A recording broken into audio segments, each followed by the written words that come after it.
السلام عليكم ورحمة الله وبركاته.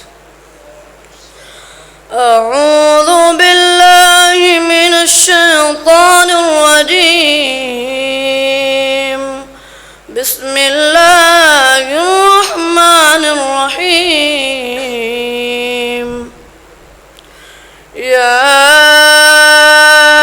أيها الذين آمنوا أوفوا بالعقود.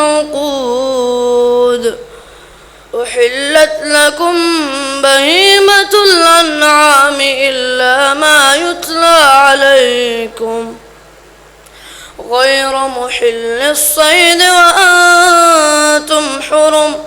إن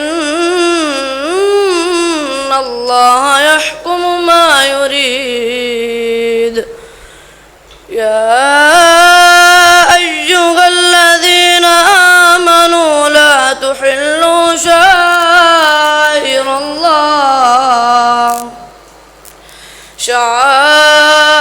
الله ولا الشهر الحرام ولا الهدي ولا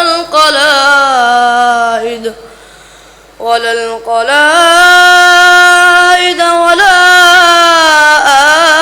آمين البيت الحرام يبتغون فضلا من ربهم ورضوانا.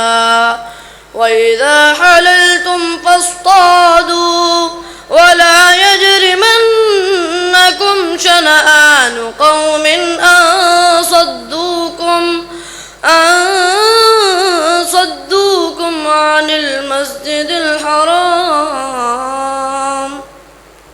عن المسجد الحرام أن تعتدوا.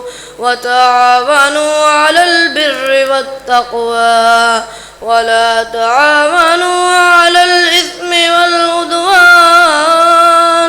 واتقوا الله إن الله شديد العقاب. صدق الله العظيم.